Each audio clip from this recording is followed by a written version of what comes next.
Cette sourate est très particulière parce que il traite principalement les différentes formes que nous allons aller voir de fitan au sens coranique. Le fitna au sens coranique, c'est l'épreuve. L'épreuve. Et quand on parle d'épreuve, le fitna, ici, toutes les formes de tentation, par leur force fascinante et leur emprise, qui peuvent séduire l'humain et surtout déstabiliser les facteurs qui vont déstabiliser la foi.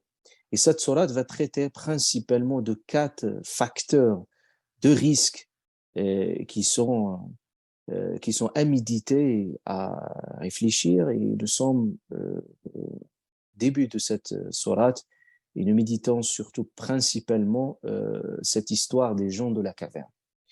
Et on va voir une deuxième histoire également, une troisième, une quatrième histoire qui sont importantes. Mais pour ne pas précipiter la réflexion, nous allons, Inch'Allah subhanahu wa ta'ala, rester et rappeler déjà ce que nous avons vu par le passé.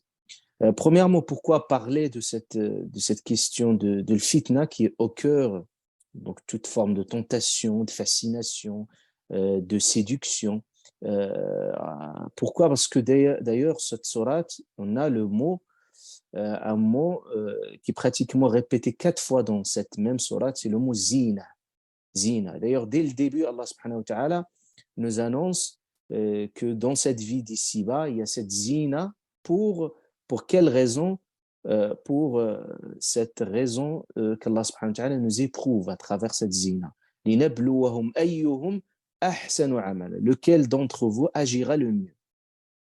Donc, nimfa cette zina. Zina, ça signifie l'embellissement, l'ornement, l'enjolivement. C'est-à-dire, c'est ça le mot zina.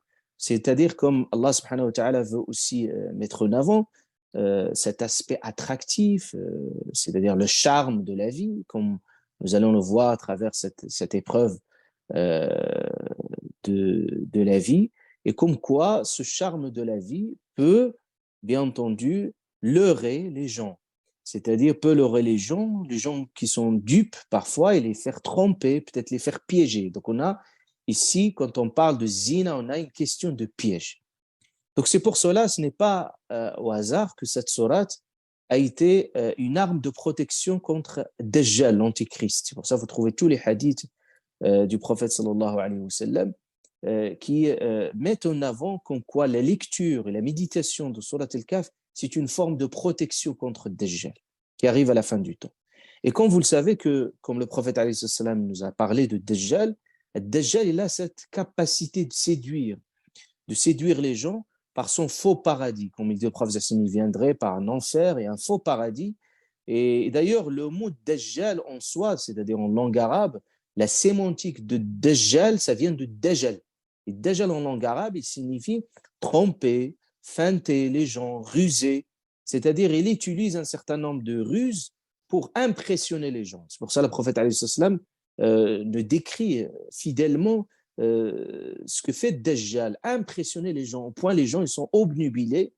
Donc son paradis c'est l'enfer et son enfer c'est le paradis, et que le prophète nous dit seule la lumière de la foi, c'est-à-dire seule la lumière de la foi, seul le courage spirituel qui va permettre aux gens qui sont illuminés par leur foi, d'où l'intérêt de lire cette sourate. Pourquoi? Parce que cette sourate va décrire un certain nombre de fitan auxquels on peut être prédisposé, et que seule la foi peut être un facteur de protection.